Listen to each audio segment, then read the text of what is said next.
이 쥐새끼 같은 게 어디서 눈을 부라려? 확 삶아버릴라. 비릿한 매운탕 냄새 사이로 섬뜩한 고함이 터졌고 사내는 가스버너 위에서 펄펄 끓는 쇠솥을 거칠게 낚아챘습니다. 그의 시선 끝에는 구석에서 바들바들 떨고 있는 8살 아이가 있었죠. 휘익하는 파열음과 함께 끓는 솥이 아이에게 날아드는 절체절명의 순간이었습니다. 안 된다. 내 새끼 털끝 하나 건드리지 마라. 치익 살이 타는 끔찍한 소리가 식당 안을 가득 채웠습니다. 아이를 감싸 안은 여인의 등 위로 지옥불 같은 국물이 쏟아졌고 고통 섞인 신음이 터져나왔죠. 피 한 방울 섞이지 않은 남이자 그저 돈 받고 일하던 늙은 식모였습니다. 대체 왜 그녀는 펄펄 끓는 물속으로 제 몸을 던져야만 했을까요? 이야기 시작 전 구독과 좋아요로 온기를 더해주세요. 어디서 듣고 계신지 댓글 남겨주시면 계신 그곳으로 건강과 평안의 기운을 가득 담아 보내드리겠습니다. 서울 성북동의 가장 높은 언덕. 대한민국 굴지의 대성그룹 강회장 저택은 궁궐처럼 거대하고 화려했으나 마치 거대한 무덤처럼 차갑고 적막했습니다. 현관의 대리석 바닥은 거울처럼 반짝였고 벽에는 수억 원을 호가하는 그림들이 걸려 있었지만 그 넓은 집 어디에서도 사람의 온기나 웃음소리는 찾아볼 수 없었죠. 그 차가운 저택에서 유일하게 사람 냄새가 나고 따뜻한 김이 모락모락 피어오르는 곳은 오직 부엌뿐이었습니다. 부엌 한 구석에는 쭈그리고 앉아 식은 밥상을 하염없이 내려다보는 한 여인이 있었는데 바로 올해 68살이 된 박노심 씨였어요. 그녀의 손은 마치 늙은 소나무 껍질처럼 거칠고 투박했으며 손마디는 류머티즘 관절염으로 인해 기이하게 튀어나와 있었죠. 30년이 넘도록 찬물에 손을 담그고 뜨거운 솥단지를 닦아내며 살아온 세월의 훈장이자 고단한 삶의 증거였습니다. 노심 씨는 남편도 없고 자식도 없는 천의 고아로 젊은 시절 갈 곳이 없어 길거리를 헤매던 그녀를 거두어 준 것이 바로 선대 회장님이셨기에 평생을 이 집 부엌 귀신으로 살아온 여인이랍니다. 하지만 요즘 노심 씨의 속은 숫덩이처럼 새카맣게 타들어가고 있었어요. 바로 이 집의 유일한 핏줄이자 눈에 넣어도 아프지 않을 8살 강준우 도련님 때문이었죠. 준우는 남들이 보기엔 금수저를 물고 태어난 왕자님 같았지만 실상은 유리 감옥에 갇힌 병든 새나 다름없었습니다. 태어나자마자 어머니를 여의고 아버지인 강 회장마저 해외 출장이다 뭐다 하며 1년의 절반을 밖으로만 돌았으니까요. 100평이 넘는 넓은 저택에 홀로 남겨진 8살 아이가 할 수 있는 건 아무것도 없었습니다. 그래서였을까요? 준우에게는 마음의 병이 깊게 뿌리내리고 있었죠. 불안하면 눈을 빠르게 깜빡이는 틱 장애와 누가 말을 걸어도 입을 꾹 다물어버리는 실어증 증세를 보이며 세상과 통하는 마음의 문을 닫아버린 것입니다. 그날 저녁도 마찬가지였어요. 새로운 젊은 가정부들이 최고급 한우 스테이크와 화려한 서양식 요리를 식탁 가득 차려냈지만 준우는 포크를 든 채 눈만 깜빡이며 멍하니 앉아있을 뿐이었죠. 도우미가 답답하다는 듯 짜증 섞인 목소리로 말했어요. 도련님, 이거 프랑스 유학파 셰프가 만든 거예요. 한 입만 드세요. 회장님 아시면 저희가 혼나요. 하지만 준우는 고개를 세차게 저으며 식탁 밑으로 기어들어가 숨어버렸습니다. 도우미들이 혀를 차며 접시를 치우고 물러가자 그제야 노심 씨가 조용히 식탁 아래로 다가갔죠. 그녀의 품에서는 달큰하고 구수한 냄새가 났는데 바로 무쇠 가마솥 바닥을 박박 긁어 푹 끓인 누룽지 냄새였어요. 도련님, 아줌마랑 숨바꼭질할까? 노심 씨가 식탁볼을 조심스레 들추고 투박한 손을 내밀었습니다. 준우가 겁에 질린 사슴 같은 눈으로 쳐다보자 그녀는 앞치마 주머니에서 김이 모락모락 나는 작은 사기 그릇을 꺼내 보였어요. 이거 봐라. 아무도 모르게 끓인 거야. 냄새 좋지? 아줌마가 도련님 주려고 제일 구수한 놈으로만 긁었다. 버터 냄새 가득한 서양 요리에는 눈길도 안 주던 아이가 노심 씨가 내민 누룽지 그릇을 보자 코를 킁킁거렸습니다. 그 구수한 냄새는 마치 엄마의 살 냄새처럼 아이의 긴장을 풀어주었기 때문입니다. 노심 씨는 숟가락으로 뜨거운 누룽지 국물을 호흡으로 식힌 뒤 준우의 작은 입에 조심스레 넣어 주었어요. 아줌마 손이 약손이야. 이거 먹으면 꽉 막힌 속이 뻥 뚫린다. 따뜻하고 뭉근한 국물이 목구멍을 타고 넘어가자 잔뜩 긴장해서 굳어있던 아이의 어깨가 조금씩 내려갔습니다. 한 숟갈, 두 숟갈. 어느새 그릇을 싹 비운 준우는 고사리 같은 손으로 노심 씨의 거칠고 딱딱한 손가락을 꽉 잡았죠. 그것은 살려달라는 신호였습니다. 이 차가운 냉동고 같은 집에서 유일하게 36.5도의 체온이 느껴지는 노심 씨에게 매달리는 간절한 몸짓이었으니까요. 노심 씨는 가슴이 미어지는 것 같아 몰래 눈시울을 붉혔습니다. 내 배 아파 낳은 자식은 아니지만 제 젖 한번 물려보지 못했지만 이 작은 생명이 뿜어내는 외로움이 뼛속까지 사무쳤기 때문입니다. 그녀는 식탁 밑으로 들어가 준우를 품에 꼭 안고 등을 토닥여 주었어요. 괜찮다, 괜찮다. 이 할미 같은 아줌마가 여기 있어. 아무데도 안 가. 밥 잘 먹고 잠 잘 자면 무서운 꿈도 다 달아날 거야. 노심 씨의 등은 넓고 따뜻했습니다. 준우는 엄마의 냄새를 모릅니다.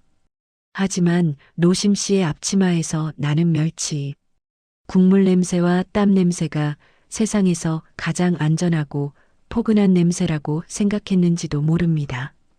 그렇게 노심 씨는 회장님의 식모가 아니라 준우의 유일한 어머니가 되어가고 있었죠. 하지만 이 평화롭고 애틋한 시간은 그리 오래가지 못했습니다. 저택의 높은 담장 너머로 검은 먹구름이 몰려오고 있었기 때문이죠. 어느 날 밤이었습니다.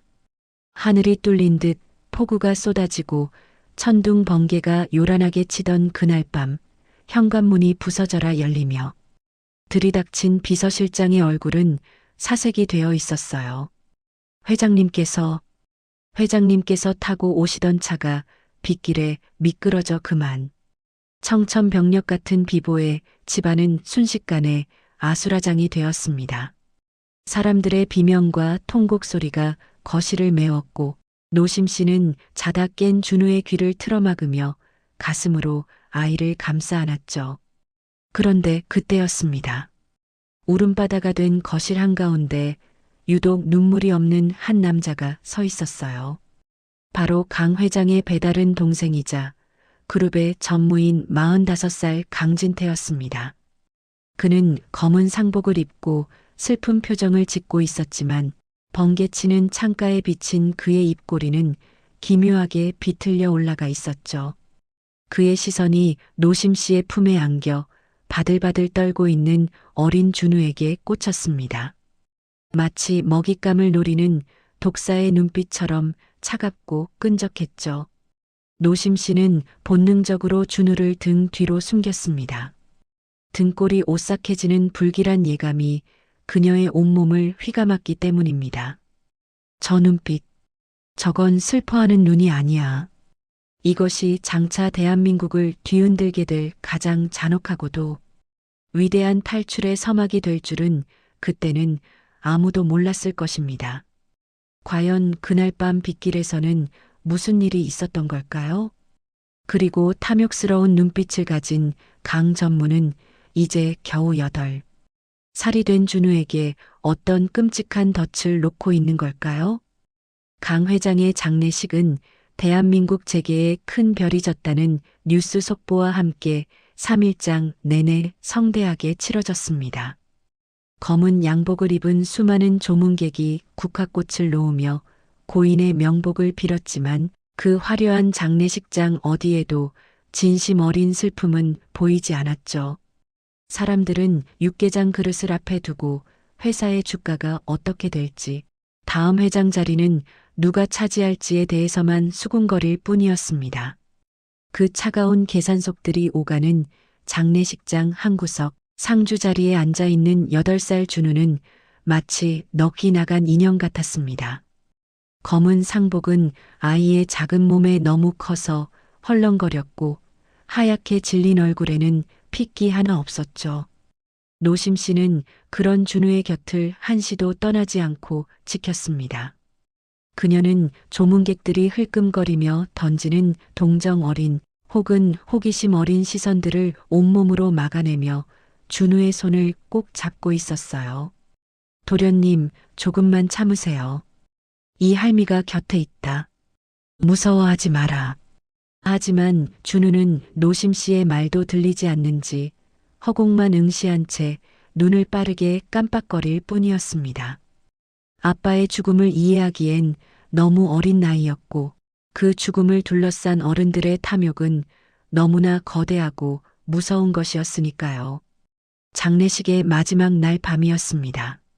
모든 절차가 끝나고 친인척들과 회사 임원들만 남은 자리에서 마침내 강진태 전무가 본색을 드러내기 시작했습니다. 그는 변호사가 유언장을 낭독하려 하자 거칠게 손을 들어 제지했어요. 잠깐, 형님의 유언장을 읽기 전에 우리가 반드시 짚고 넘어가야 할 문제가 있습니다. 장내는 찬물을 끼얹은 듯 조용해졌습니다. 강 전무는 양복 안주머니에서 꼬깃꼬깃하게 접힌 서류 봉투 하나를 꺼내 들었죠. 그의 눈빛은 먹잇감을 앞에 둔 하이에나처럼 번들거리고 있었습니다. 그는 천천히 그리고 아주 또렷한 목소리로 말했어요. 저는 형님의 핏줄을 의심해 본 적이 없습니다. 하지만 그룹의 미래를 위해 그리고 형님의 명예를 위해 어쩔 수 없이 확인해야만 했습니다. 그가 봉투에서 꺼낸 종이 한 장을 탁자 위에 내던지듯 올려놓았습니다. 그것은 바로 유전자 검사 결과지였습니다. 사람들이 웅성거리며 서류를 들여다보았고 이내 경악 섞인 탄식들이 터져나왔죠. 불일치? 그럼 준우가 회장님 친아들이 아니란 말입니까? 세상에, 이게 무슨 날벼락이야. 노심 씨의 심장이 덜컥 내려앉았습니다. 그럴 리가 없었습니다.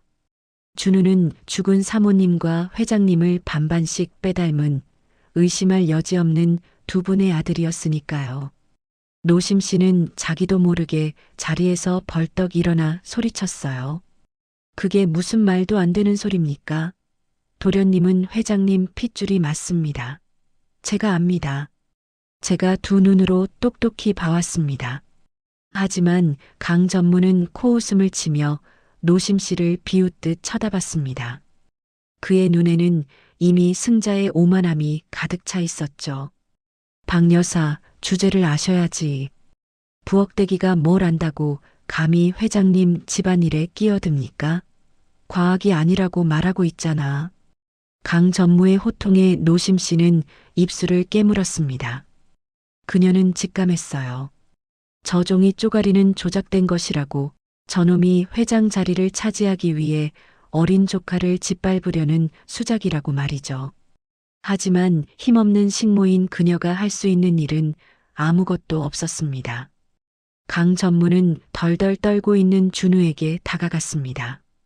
그는 무릎을 굽혀 준우와 눈을 맞추더니 세상에서 가장 잔인한 미소를 지으며 속삭였어요. 들었지? 넌 가짜야. 내 아빠는 널 속인 거야. 넌 이 집에 있을 자격이 없어. 그 순간이었습니다. 준우의 눈동자가 지진이 난 듯 심하게 흔들리더니 입이 쩍 벌어진 채로 아무런 소리도 내지 못하고 굳어버렸습니다. 너무나 큰 충격과 공포가 아이의 영혼을 산산조각 내버린 것이었죠.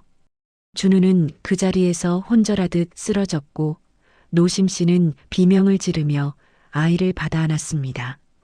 도련님, 도련님, 정신 차리세요. 하지만 준우는 깨어나지 않았습니다. 아니, 눈은 뜨고 있었지만 그 눈빛은 이미 죽은 사람처럼 텅 비어버린 상태였죠. 의사는 급성 스트레스로 인한 실어증과 쇼크라고 진단했습니다. 8살 아이가 감당하기엔 핏줄을 부정당하고 쫓겨날 위기에 처한 현실이 너무나 가혹했던 것이었죠. 그날 밤 강 전무는 비서실장을 불러 은밀한 지시를 내렸습니다. 그의 목소리에는 일말의 죄책감도 묻어있지 않았죠. 내일 날 박는 대로 처리해. 눈에 띄지 않는 곳으로 아주 멀리. 다시는 살아서 돌아오지 못할 곳으로 보내버려. 그는 준우를 죽이는 대신 세상에서 완전히 지워버리기로 결심한 것입니다. 그것이 자신의 완벽한 승리를 위한 마지막 퍼즐이라고 믿었기 때문이죠. 하지만 그는 모르고 있었습니다. 그가 버리려는 그 작은 생명 곁에 목숨보다 더 질긴 인연으로 묶인 한 여인이 있다는 사실을 말입니다.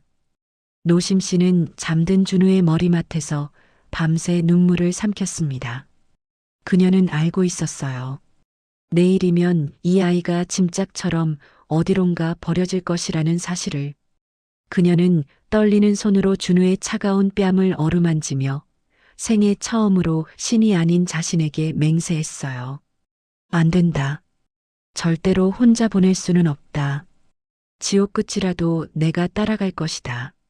새벽 어스름이 깔릴 무렵 저택 앞에 검은 승합차 한 대가 도착했습니다. 거구의 사내들이 들이닥쳐 잠든 준우를 짐짝처럼 둘러매고 나가려 했죠. 그때 방문을 가로막고 선 사람이 있었습니다. 바로 박노심 씨였습니다. 그녀의 눈은 붉게 충혈되어 있었지만 그 눈빛만은 굶주린 호랑이처럼 형형하게 빛나고 있었어요. 그녀는 사내들을 향해 낮지만 단호한 목소리로 말했습니다. 나도 간다. 사내들이 어이없다는 듯 비웃었지만 노심 씨는 꼼짝도 하지 않았습니다. 이 아이 혼자는 못 보낸다. 죽여서 내보낼 게 아니라면 나도 데리고 가라. 그것은 단순한 고집이 아니었습니다. 핏줄보다 진한, 젖보다 진한 눈물로 쓴 어미의 계약서였죠. 과연 노심 씨는 이 무시무시한 늑대들의 소굴에서 어린 도련님을 지켜낼 수 있을까요? 그리고 강 전무가 파놓은 저 죽음의 유배지는 과연 어디일까요? 새벽 3시, 세상이 가장 깊은 잠에 빠져 있을 시간이었죠. 하지만 대성그룹 저택 앞마당에는 시퍼런 서치라이트 불빛이 칼날처럼 어둠을 가르고 있었습니다. 강진태 전무가 보낸 검은 양복의 사내들이 마치 저승사자처럼 현관 앞에 도열해 있었기 때문입니다. 그들은 짐짝을 나르듯 8살 준우를 거칠게 낚아채 차에 태우려 했어요. 이미 넋이 나간 준우는 반항조차 하지 못한 채 도살장에 끌려가는 송아지처럼 눈물만 뚝뚝 흘리고 있었죠. 그때 현관문을 가로막고 선 노심 씨가 사내들을 향해 표독스럽게 소리쳤습니다. 잠깐, 내 짐 챙길 시간은 줘야 할 것 아니냐. 내 발로 따라가겠다는데. 옷까지라도 챙겨야 얼어 죽지 않을 것 아니야. 사내들의 대장격인 자가 기가 차다는 듯 시계를 툭툭 치며 비아냥거렸어요. 할망구, 제정신이야? 소풍 가는 줄 알아? 딱 10분 준다. 그 안에 안 나오면 애새끼만 씻고 떠날 테니까 알아서 해. 노심 씨는 대답 대신 입술을 꽉 깨물고 집 안으로 뛰어들어갔습니다. 하지만 그녀가 향한 곳은 폐물이 있는 안방이 아니었어요. 곧장 부엌 가장 깊숙한 곳, 1년 내내 서늘한 기운이 감도는 다용도실로 달려갔죠. 그녀의 시선이 멈춘 곳은 구석에 처박혀 거미줄이 쳐진 볼품없고 낡아빠진 작은 항아리 하나였습니다. 표면은 유약이 벗겨져 거칠었고 주둥이 부분은 살짝 이가 빠져 있어 누가 봐도 당장 내다 버려야 할 쓰레기처럼 보였죠. 하지만 노심 씨는 그 항아리를 마치 국보급 고려청자라도 되는 양 떨리는 손으로 들어 올렸습니다. 그러고는 품속에서 미리 준비해둔 두툼한 무명천을 꺼내 항아리를 겹겹이 싸매기 시작했죠. 이거다. 이것만은 반드시 가져가야 해. 이게 우리 도련님 목숨줄이다. 사실 이 항아리는 100년이 넘은 대성그룹 종가집의 시간장이 담긴 단지였습니다. 하지만 그 속에는 간장보다 더 진하고 피보다 더 무거운 비밀이 숨겨져 있었죠. 노심 씨는 항아리를 가슴에 품고 서둘러 밖으로 나갔습니다. 기다리던 사내들이 킬킬대며 비웃기 시작했죠. 아니, 저 할망구가 노망이 났나? 금부치를 챙겨도 모자랄 판에 웬 똥단지를 들고 나와? 그때 2층 난간에서 내려다보고 있던 강진태 전무가 쯧쯧 혀를 찼습니다. 그는 승자의 여유가 넘치는 얼굴로 시가 연기를 길게 내뿜으며 말했죠. 박 여사, 내가 섭섭하게 했나? 퇴직금 대신 고작 썩은 간장 독이라니. 참 소박해서 눈물이 다 나는군. 강 전무의 조롱에 노심 씨는 고개를 들고 그를 똑바로 쳐다보았습니다. 평소라면 감히 눈도 못 마주치던 식모였지만 지금 그녀의 눈빛은 서리발처럼 차가웠어요. 그녀는 품에 안은 항아리에 힘을 주며 또박또박 대꾸했습니다. 전무님, 옛말에 장맛이 변하면 집안이 망한다고 했습니다. 제가 이 집 간장 맛 하나는 끝까지 지킬 테니 전무님은 그 잘난 회장 자리나 잘 지키십시오. 강 전무의 눈썹이 꿈틀했습니다.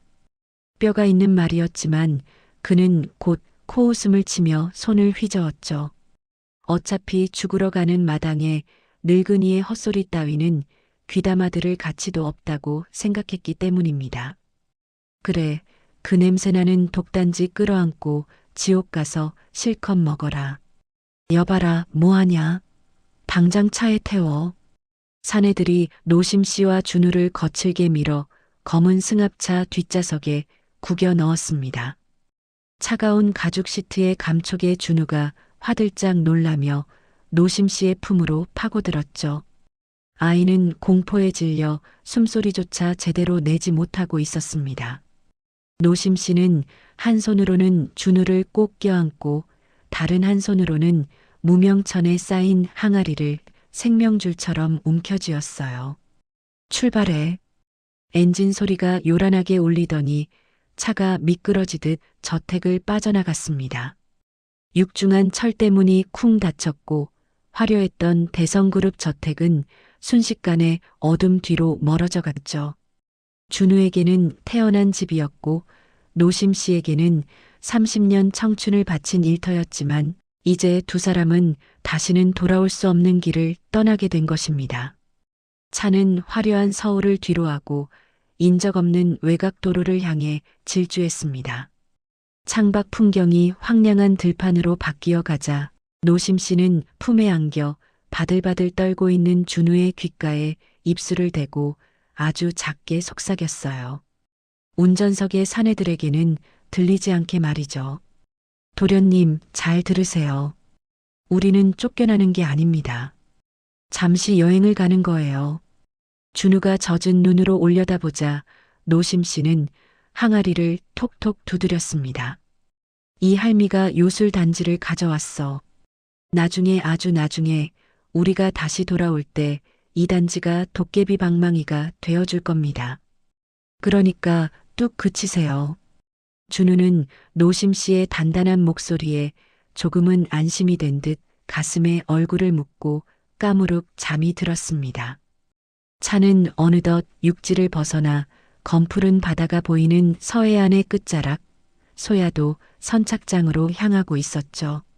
지도에도 잘 나오지 않는 한 번 들어가면 살아서 나오기 힘들다는 척박한 섬이었습니다. 동이 트기 시작한 새벽녘 선착장에는 낡고 녹슨 고깃배 한 척이 엔진을 털털거리며 그들을 기다리고 있었어요. 바닷바람은 살을 애는 듯 차가웠고 비릿한 냄새가 코를 찔렀죠. 차에서 내린 사내들이 두 사람을 배 위로 떠밀었습니다. 타, 군뱅이처럼 굴지 말고 빨리 타라고. 노심 씨는 휘청거리면서도 항아리를 놓치지 않았습니다.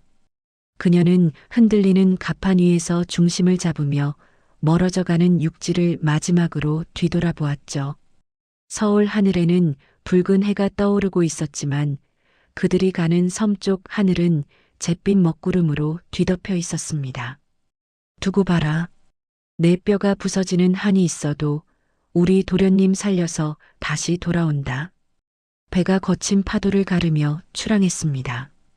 하얀 물보라가 노심 씨의 얼굴을 때렸지만 그녀는 눈 한 번 깜빡이지 않았죠.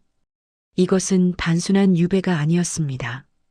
복수를 위한 처절한 수행의 시작이자 늙은 식모와 어린 도련님의 목숨을 건 생존 전쟁의 서막이었습니다.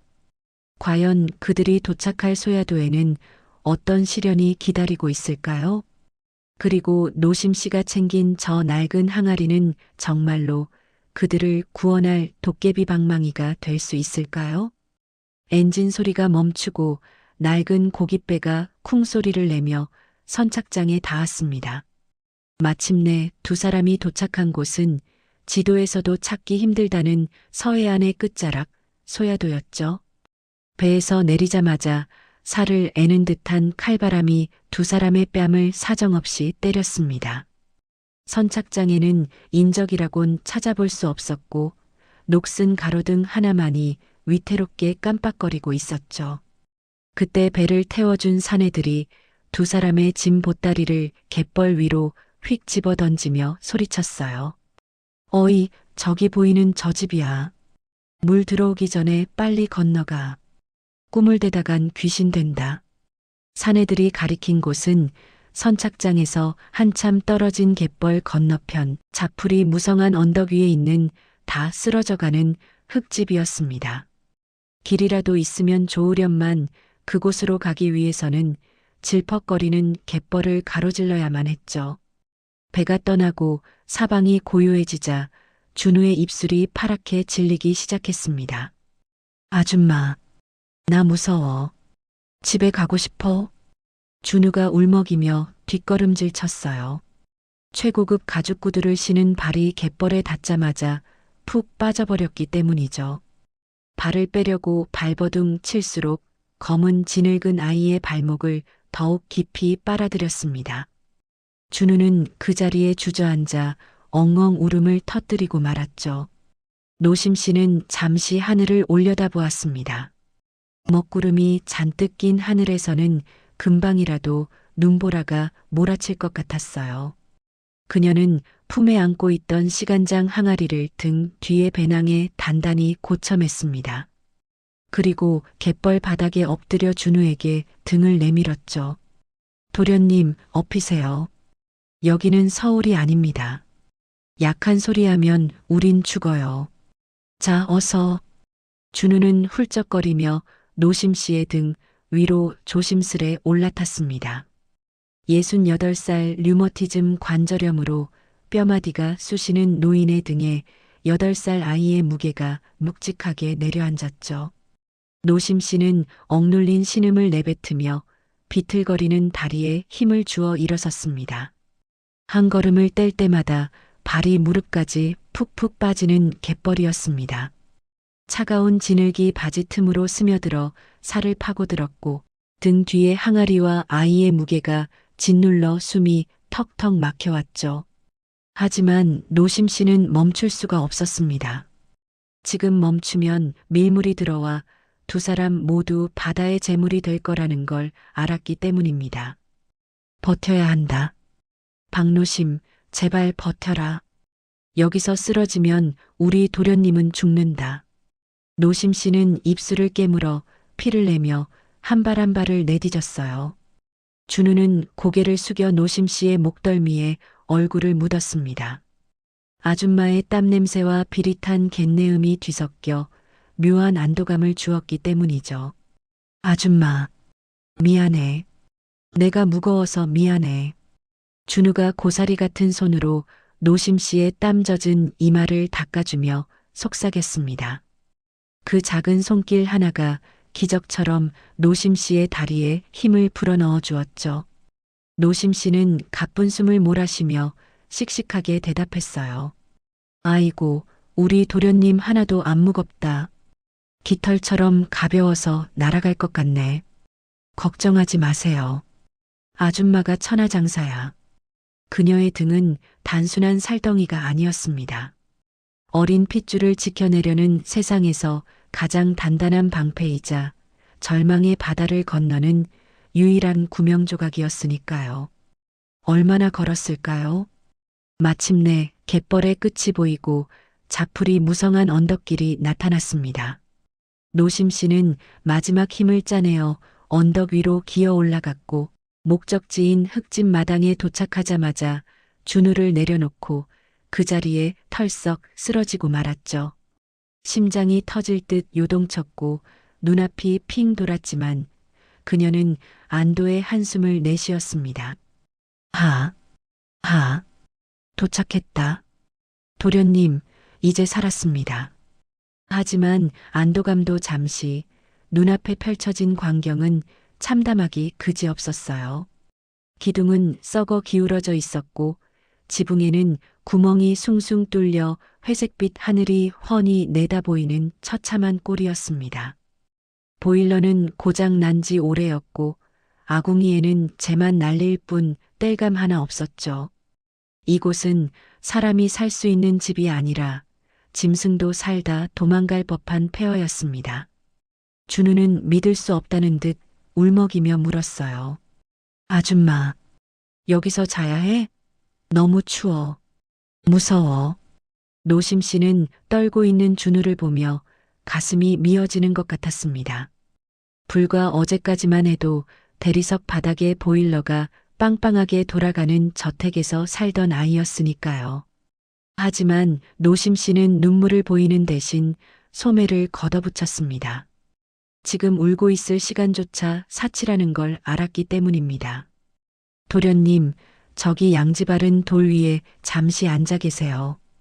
아줌마가 금방 마법을 부려서 따뜻한 궁전으로 만들어줄게. 창호지가 뜯겨나간 문틈으로는 황소바람이 숭숭 들어오고 있었습니다. 노심 씨는 입고 있던 코트를 벗어 문틀에 못을 박아 덧대었죠. 자신은 얇은 스웨터 한 장만 걸친 채 말입니다. 해는 이미 서산으로 넘어가고 어둠과 함께 살인적인 추위가 몰려오고 있었어요. 가져온 식량이라곤 배낭 속에 든 마른 누룽지 몇 조각뿐이었습니다. 노심 씨는 곤히 잠이 든 척 앉아있는 준우를 바라보며 깊은 한숨을 삼켰죠. 그때였습니다. 대문 밖에서 부스럭거리는 수상한 인기척이 들려왔습니다. 바람 소리라고 하기엔 너무나 묵직한 발소리였죠. 노심 씨는 본능적으로 준우를 등 뒤로 숨기고 부엌에 있던 녹슨 낫을 찾아 손에 꽉 쥐었습니다. 이 외딴 섬에 이 밤중에 찾아올 사람이 누가 있겠습니까? 강 전무가 보낸 감시자들이거나 아니면 도련님을 해치러 온 자객일지도 모른다는 생각에 노심 씨의 심장이 덜컥 내려앉았죠. 긱. 녹슨 대문이 기분 나쁜 소리를 내며 천천히 열리기 시작했습니다. 어둠 속에서 모습을 드러낸 것은 과연 누구일까요? 그리고 이 혹한의 추위 속에서 두 사람은 무사히 첫날 밤을 넘길 수 있을까요? 바로 서울 저택에서부터 두 사람을 짐짝처럼 싣고 온 강진태 전무의 하수인들이었습니다. 노심 씨는 쥔 낫을 뒤로 숨기며 그들을 매섭게 노려보았죠. 뭐하러 왔나? 이미 쫓겨난 사람들한테 볼 일이 더 남았어? 사내들 중 우두머리인 독사라 불리는 자가 껌을 짝짝 씹으며 마당으로 들어섰습니다. 그는 쌀포대 하나를 흙바닥에 툭 던지며 비릿한 미소를 지었어요. 어이 할망구 굶어 죽으면 안 되니까 식량 좀 가져왔어. 아껴 먹어. 그게 마지막이니까. 그들은 킬킬거리며 대문 밖으로 사라졌습니다. 노심 씨는 황급히 포대를 열어보았죠. 하지만 포대를 열자마자 코를 찌르는 시큼하고 역한 냄새가 훅 풍겨왔습니다. 그것은 쌀이 아니라 곰팡이가 하얗게 핀 짐승 사료로도 못 쓸 쉰밥 덩어리들이었어요. 이건 먹으라고 준 게 아니라 빨리 죽으라고 던져준 독약이나 마찬가지였습니다. 방 안에서는 배고픔에 지친 준우가 퀭한 눈으로 그녀를 바라보고 있었죠. 하루 종일 물 한 모금 마시지 못한 아이의 입술은 바짝 말라 갈라져 있었습니다. 노심 씨는 주먹을 꽉 쥐었어요. 당장이라도 뛰쳐나가 저놈들의 멱살을 잡고 싶었지만 어떻게든 이 썩은 쌀이라도 먹여서 도련님을 살려야 했으니까요. 그녀는 쉰내가 진동하는 쌀을 바가지에 담아 우물가로 갔습니다.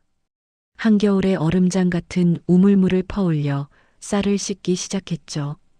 손이 꽁꽁 얼어 감각이 없어지고 손등이 터져 피가 배어 나왔지만 그녀는 멈추지 않았습니다. 박박 문질러 곰팡이를 씻어내고 수십 번을 행건했어요. 제발, 제발 냄새야 없어져라. 우리 도련님 배탈 안 나게 도끼야 다 빠져라. 노심 씨는 챙겨온 시간장 항아리를 열었습니다. 100년 묵은 시간장 한 숟가락을 떠서 밥물에 풀었죠. 진한 간장 향이 쉰내를 덮어주길 간절히 바라면서 말입니다. 마당 한 구석에 돌을 쌓아 불을 지폈고 1시간여의 사투 끝에 거무튀튀하지만 김이 모락모락 나는 밥 한 그릇이 완성되었습니다. 도련님, 밥 드세요. 아줌마가 맛있는 간장 밥 해왔다. 노심 씨가 방문을 열고 들어서자 준우가 힘없이 고개를 들었습니다. 하지만 밥그릇을 보자마자 아이의 미간이 찌푸려졌죠. 냄새나. 이상한 냄새나. 준우가 코를 막으며 고개를 돌렸습니다. 노심 씨의 가슴이 철렁 내려앉았지만 그녀는 애써 밝게 웃으며 숟가락을 입가에 가져다 대었어요. 이게 원래 시골밥 냄새야. 서울밥이랑 달라서 그래. 아줌마가 끓인 보약이라 생각하고 눈 딱 감고 먹어보세요. 응? 노심 씨가 사정하듯 말하자 준우는 마지못해 입을 벌렸습니다. 밥알이 목구멍으로 넘어가자 아이의 얼굴이 일그러졌지만 배고픔이 더 컸는지 이내 오물오물 씹어 삼켰죠. 한 숟갈, 두 숟갈. 바닥을 비워가는 밥그릇을 보며 노심 씨는 안도감과 죄책감에 몰래 눈물을 훔쳤습니다. 천하의 대성그룹 도련님에게 쉰밥을 먹여야 하는 이 기막힌 현실이 뼈에 사무쳤기 때문입니다. 준우가 잠이 든 늦은 밤이었습니다. 노심 씨는 잠을 이룰 수가 없었죠. 문 밖에서 두렁거리는 말소리가 들려왔기 때문입니다. 그녀는 숨소리를 죽이고 문에 귀를 대었어요. 하수인들이 텐트를 치고 술판을 벌이고 있었던 것입니다. 형님, 근데 우리 언제까지 저 거짓골을 감시해야 합니까? 그냥 확 바다에 밀어버리면 깔끔하잖아요. 한 놈의 투덜거리는 목소리에 이어 독사의 목소리가 들려왔습니다. 야, 이 멍청한 놈아. 전무님이 왜 우릴 보냈겠냐? 알아서 죽어주길 바라는 거지. 그냥 놔두면 굶어 죽든 얼어 죽든 일주일이면 끝이야. 내일은 우물에 소금이나 한 포대 부어버려. 물도 못 마시게. 놈들의 대화는 악마의 속삭임보다 더 잔인했습니다. 단순히 유배를 보낸 것이 아니라 서서히 말라 죽이는 고사 작전이었던 것입니다. 노심 씨는 입을 틀어막고 바들바들 떨었죠. 공포심 때문이 아니었습니다. 어린아이를 상대로 저토록 잔인한 짓을 꾸미는 인간 말종들에 대한 끓어오르는 분노 때문이었죠. 노심 씨는 어둠 속에서 잠든 준우의 얼굴을 내려다보았습니다. 달빛에 비친 아이의 얼굴은 천사처럼 평온해 보였지만 그 볼에는 말라붙은 눈물 자국이 선명했죠. 그녀는 준우의 차가운 손을 잡고 마음속으로 피의 맹세를 되새겼습니다. 그래, 니들 마음대로는 안 될 거다. 내가 살아있는 한 우리 도련님 털끝 하나 못 건드린다. 우물에 독을 타면 빗물을 받아 먹일 것이고 밥을 안 주면 내 살이라도 베어 먹일 것이다. 노심 씨의 눈빛이 어둠 속에서 푸르게 빛났습니다. 그것은 더 이상 겁에 질린 늙은 식모의 눈빛이 아니었죠. 새끼를 지키기 위해 이빨을 드러낸 어미 늑대의 눈빛이었습니다. 하지만 현실은 너무나 가혹했습니다. 식량은 바닥났고 놈들은 내일 우물마저 못 쓰게 만들 작정이니까요. 과연 노심 씨는 이 절망적인 포위망을 뚫고 준우를 지켜낼 수 있을까요? 다음 날 아침 노심 씨가 준우를 데리고 바닷가로 나갔을 때였습니다. 방파제 위에서 낚시를 하던 놈들이 준우를 발견하고는 음흉한 미소를 지으며 다가오기 시작했죠. 그들의 손에는 낚싯대가 아닌 시퍼런 몽둥이가 들려 있었습니다. 노심 씨는 준우를 등 뒤로 숨기며 뒷걸음질 쳤지만 뒤는 낭떠러지 바다뿐이었어요. 절체절명의 위기, 그때였습니다. 어디선가 슉 하는 파열음과 함께 날카로운 무언가가 허공을 가르고 날아왔습니다. 그것은 정확히 독사의 발 앞에 꽂히며 놈들의 발걸음을 멈춰 세웠죠. 바위에 깊숙이 박힌 물건의 정체는 바로 녹이 슬어 더욱 살벌해 보이는 고기잡이 작살이었습니다. 어떤 놈이야? 놈들이 기겁하며 고개를 돌린 곳에는 헝클어진 백발을 휘날리며 서 있는 기괴한 차림의 노인이 있었습니다. 마을 사람들이 미친 개라고 부르며 피해 다닌다는 바로 그 의문의 노인이었죠. 과연 이 노인은 두 사람을 구하러 온 구세주인 걸까요? 아니면 또 다른 위협일까요? 감히 내 앞길을 막아?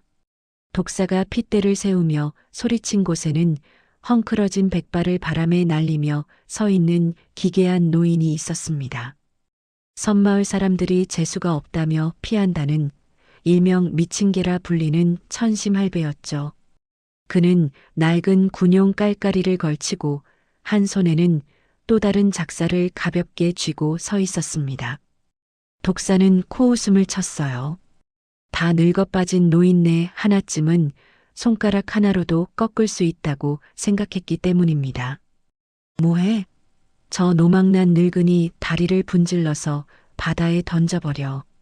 명령이 떨어지기가 무섭게 덩치 큰 하수인 두 명이 몽둥이를 치켜들고 노인에게 달려들었습니다. 노심 씨는 비명을 지르며 준우의 눈을 가렸죠. 하지만 다음 순간 벌어진 일은 그녀의 상상을 완전히 뒤엎는 것이었습니다. 슉, 퍽! 눈으로 쫓을 수 없을 만큼 빠른 움직임이었어요. 노인은 달려드는 녀석의 몽둥이를 가볍게 피하더니 작살에 무딘 자루 끝으로 녀석의 명치를 정확하게 가격했습니다. 억소리도 내지 못한 채 거구의 사내가 거품을 물고 쓰러졌죠. 뒤따라오던 놈이 주먹을 휘둘렀지만 노인은 마치 유령처럼 등 뒤로 파고들어 오금을 걷어찼습니다. 우두둑하는 섬뜩한 소리와 함께 두 번째 사내도 비명을 지르며 바닥에 처박혔죠. 불과 3초 눈 깜짝할 사이에 벌어진 일이었습니다. 독사의 눈이 공포로 흔들렸습니다. 평생을 싸움판에서 굴러먹은 그의 눈에도 노인의 움직임은 살인 병기처럼 절도 있고 치명적이었으니까요. 노인은 쓰러진 놈들을 밟고 천천히 독사 앞으로 다가갔습니다. 그의 눈빛은 흐리멍덩한 미치광이의 눈이 아니라 굶주린 맹수처럼 형형하게 빛나고 있었죠. 내 구역에서 똥파리들이 윙윙거리는군. 꺼질 테냐 아니면 고기밥이 될 테냐? 목소리는 낮았지만 쇠를 긁는 듯한 살기가 서려 있었습니다. 독사는 들고 있던 몽둥이를 슬그머니 뒤로 감추며 뒷걸음질 쳤어요. 여기서 덤볐다가는 뼈도 못 추릴 거라는 공포가 그를 압도했기 때문입니다. 두고 보자. 독사는 쓰러진 부하들을 걷어차 깨우더니 꽁무니가 빠지게 도망쳤습니다. 조금 전까지만 해도 기세등등하던 놈들이 쥐새끼처럼 도망가는 꼴을 보며 노심 씨는 다리에 힘이 풀려 주저앉고 말았죠. 살았다. 도련님, 괜찮으세요? 준우는 겁에 질려 고개만 끄덕였습니다. 노인은 언제 그랬냐는 듯 살기를 거두고 무심한 표정으로 돌아섰죠. 그가 그냥 가버리려 하자 노심 씨는 황급히 일어나 소리쳤습니다.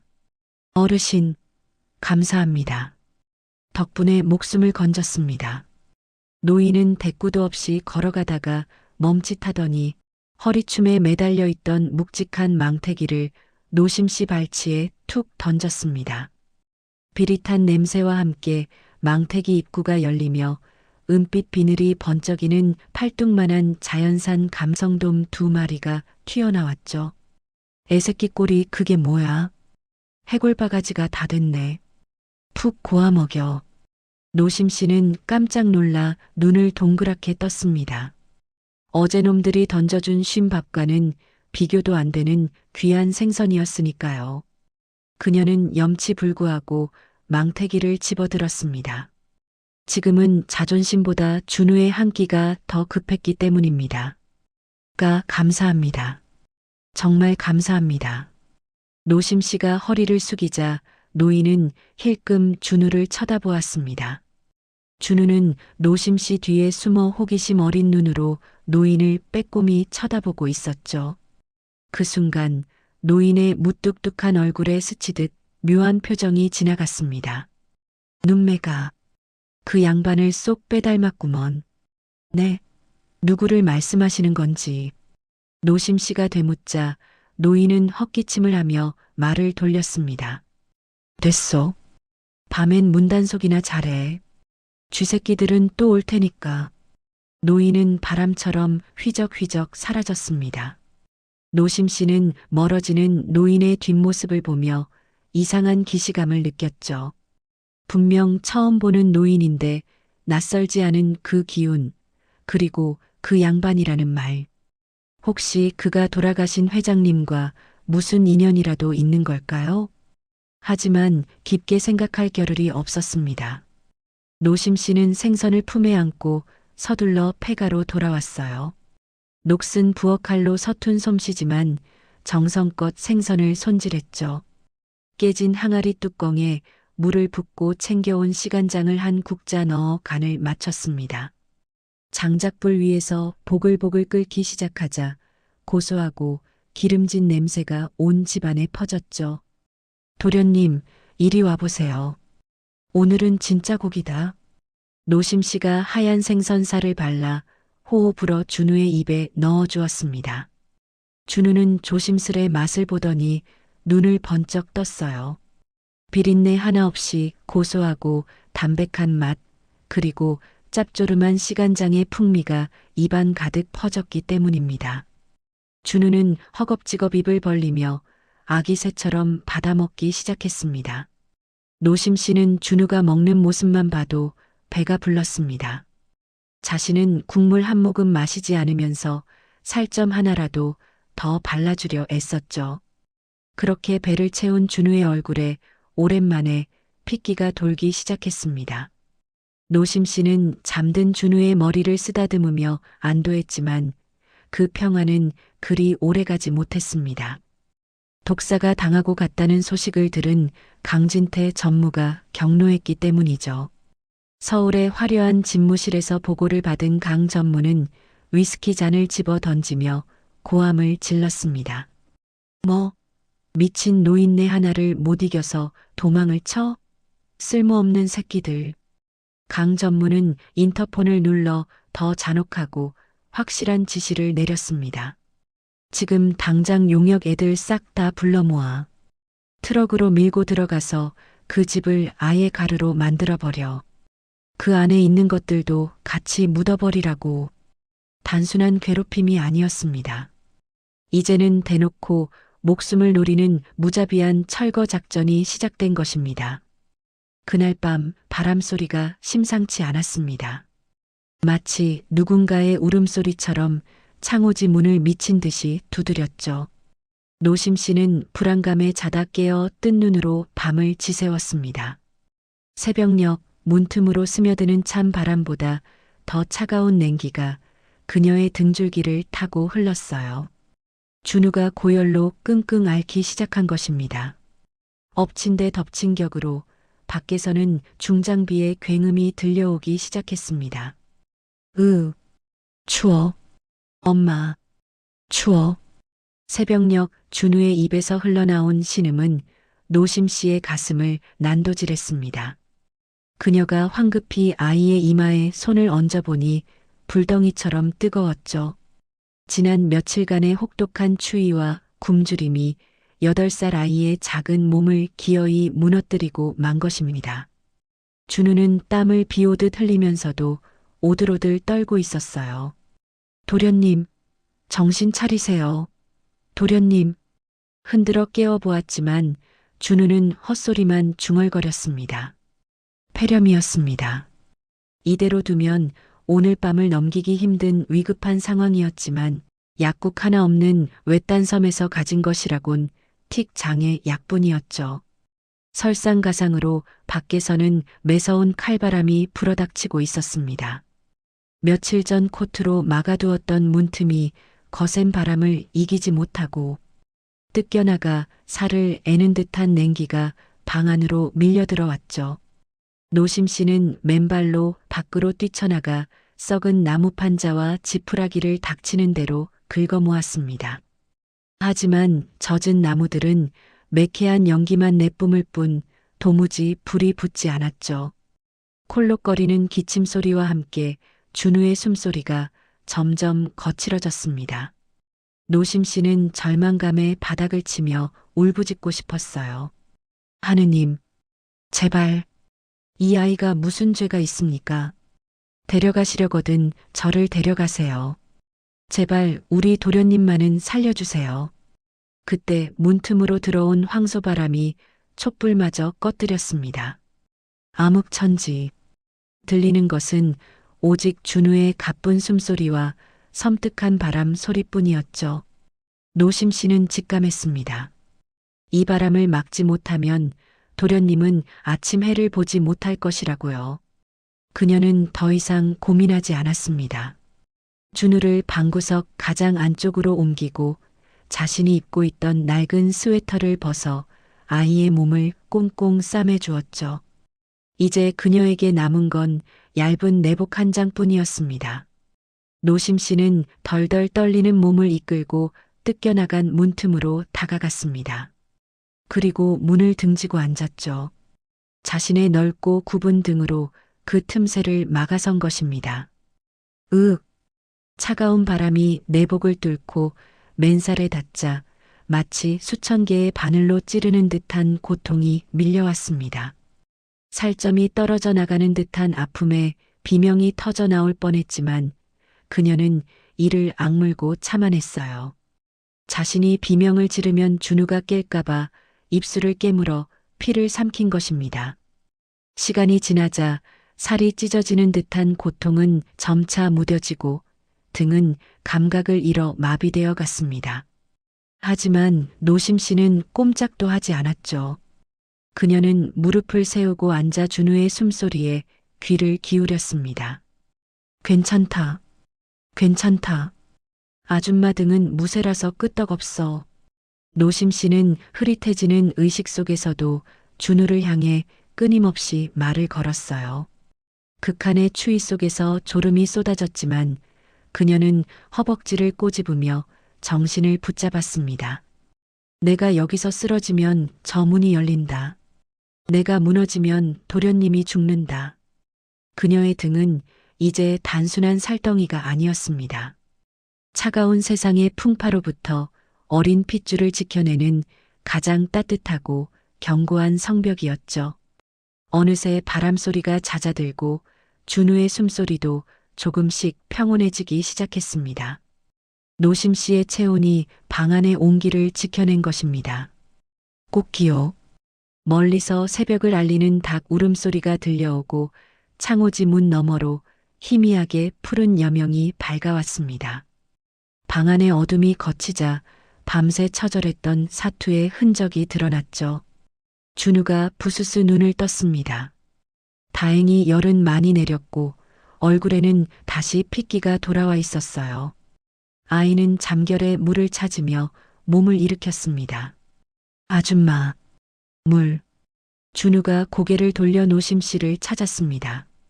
그리고 아이는 숨을 헉 들이켰죠. 문 앞에 앉아 있는 노심 씨의 모습은 충격 그 자체였기 때문입니다.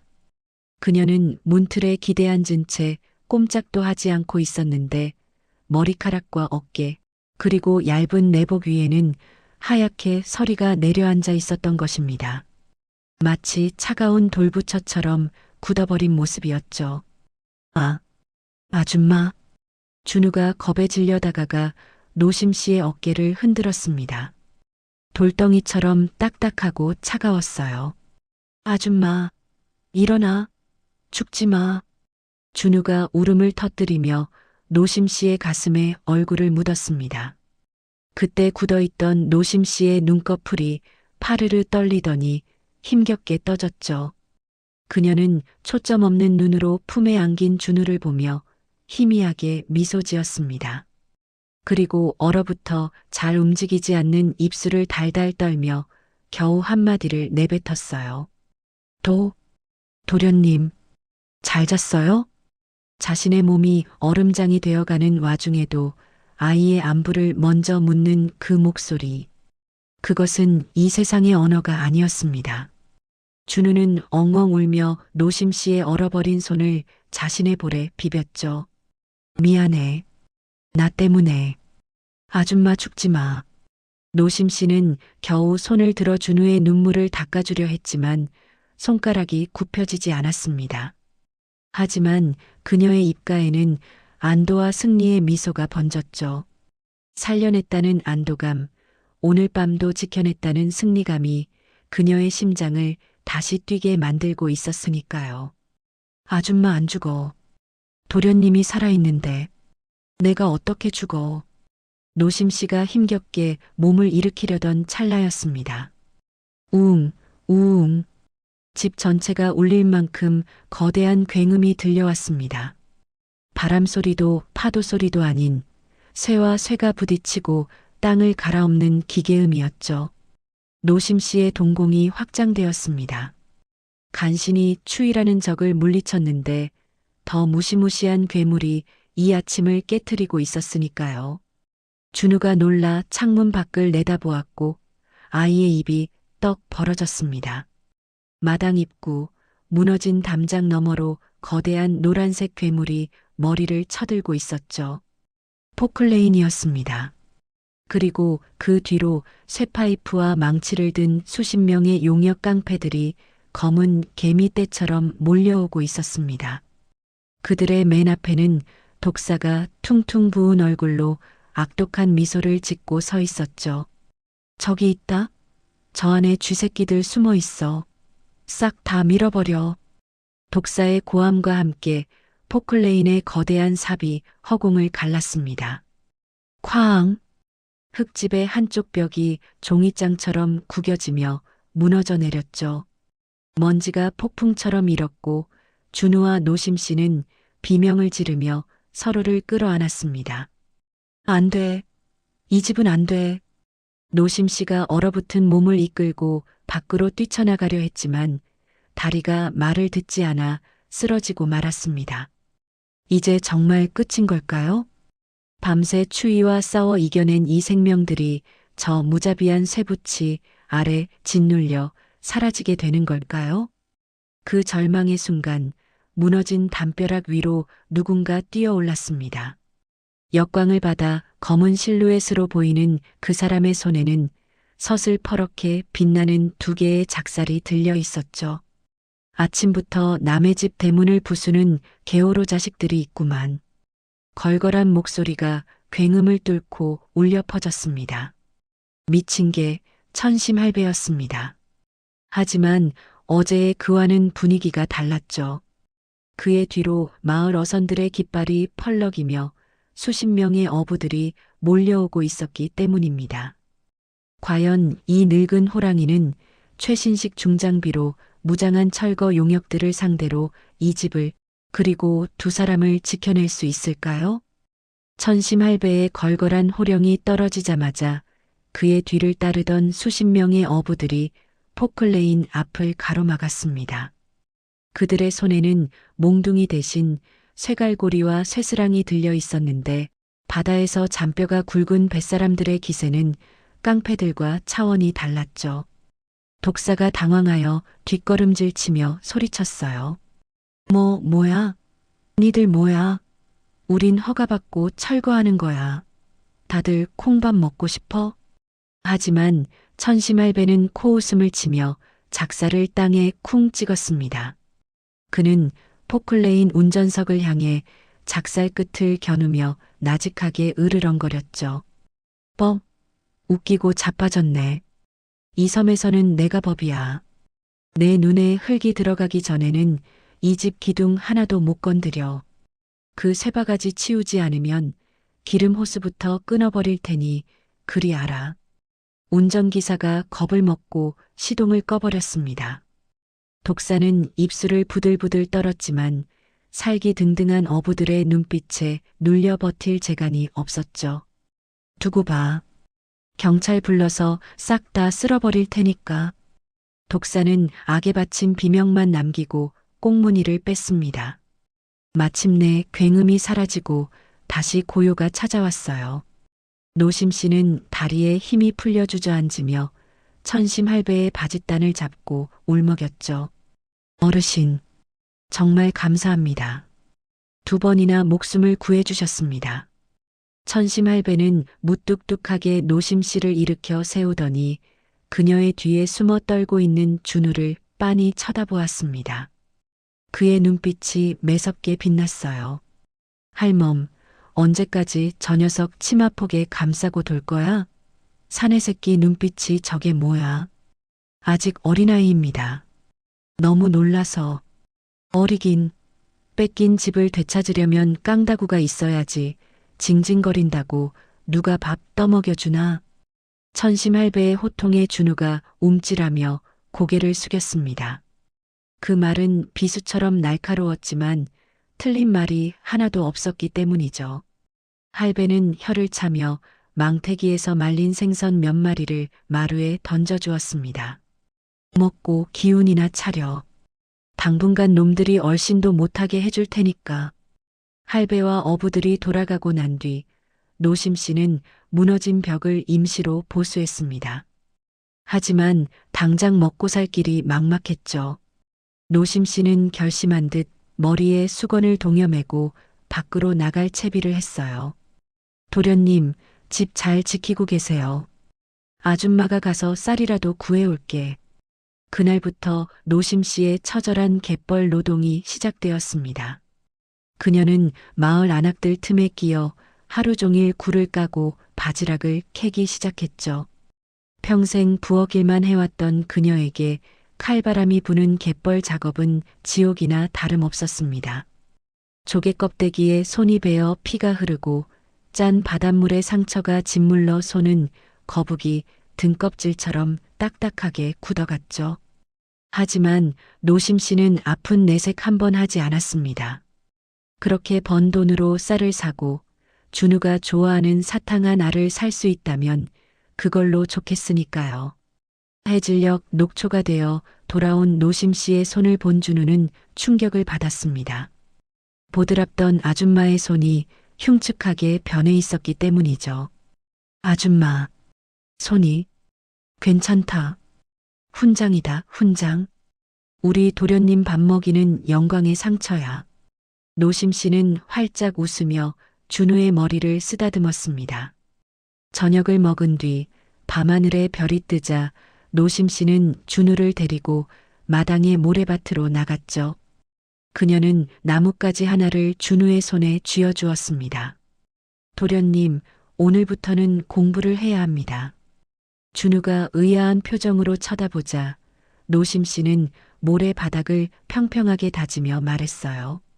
학교도 책도 없지만 그렇다고 바보가 될 수는 없습니다. 저 나쁜 놈들이 제일 무서워하는 게 뭔지 아세요? 바로 똑똑한 머리예요. 노심 씨는 모래 위에 삐뚤빼뚤하지만 힘 있는 필체로 글자를 적기 시작했습니다. 강준우. 자신의 이름이었죠. 도련님 뺏긴 건 다시 찾으면 됩니다. 하지만 배운 게 없으면 손에 쥐어줘도 지키지 못해요. 저들이 도련님을 가짜라고 손가락질했죠? 그걸 이기는 방법은 단 하나, 도련님이 저들보다 더 높고 무서운 사람이 되는 거예요. 노심 씨의 목소리에는 서리빨 같은 결기가 서려 있었습니다. 차가운 모래밭이 칠판이 되고 나뭇가지가 연필이 된 세상에서 가장 초라한 교실이었지만 그 열기만큼은 뜨거웠죠. 준우는 노심 씨의 터진 손등을 보며 입술을 굳게 다물었습니다. 나를 위해 끓는 물을 맞고 온몸으로 바람을 맞고 손이 문드러지도록 일하는 아줌마. 그 아줌마를 위해서라도 강해져야겠다는 생각이 8살 아이의 가슴에 불을 지핀 것이었습니다. 슥, 슥. 준우가 나뭇가지로 모래 위에 자신의 이름을 꾹꾹 눌러쓰기 시작했습니다.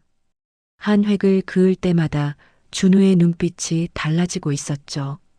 겁에 질려 흔들리던 동공은 사라지고 그 자리에 단단한 총기가 들어차기 시작했습니다. 그래요, 잘한다. 우리 도련님 천재네. 노심 씨가 물개 박수를 치며 기뻐하자 준우의 입가에도 수줍은 미소가 번졌습니다.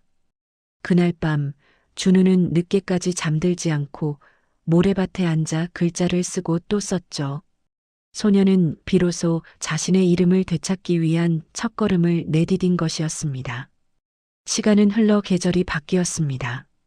노심 씨의 헌신과 거친 바닷바람 속에서 준우는 몰라보게 단단해져 갔죠. 더 이상 울기만 하는 응석바지가 아니었습니다. 노심 씨를 도와 조개를 캐고 천심할배를 따라다니며 작살 던지는 법을 어깨너머로 배우기도 했으니까요. 하지만 평화는 언제나 폭풍 전야처럼 위태로웠습니다. 준우가 씩씩하게 자랄수록 서울에 있는 강진태 전무의 불안감도 커져만 갔기 때문이죠. 강 전무는 독사에게 최후의 통첩을 날렸습니다. 수단과 방법을 가리지 말고 끝장내라는 서슬 퍼런 명령이었죠. 어느 날 오후 노심 씨가 갯벌에서 돌아왔을 때 집 안 분위기가 심상치 않았습니다. 준우가 보이지 않고 방 안에는 약값이라고 적힌 찢어진 봉투만 나뒹굴고 있었던 것입니다. 준우의 틱 장애약이 떨어져 노심 씨가 피땀 흘려 모은 돈을 넣어둔 봉투였죠. 그녀는 미친 사람처럼 밖으로 뛰쳐나갔습니다. 저 멀리 마을 어귀, 독사와 패거리들이 낄낄거리며 준우를 둘러싸고 있는 모습이 보였죠. 독사의 손에는 노심 씨가 굴을 까서 모은 피 묻은 쌈짓돈이 들려 있었습니다. 이 돈이면 약 사고도 남겠는데? 회식이나 하러 가자. 놈들이 준우를 밀치고 돈을 가로채려는 순간이었습니다. 이대로 뺏길 수는 없었죠.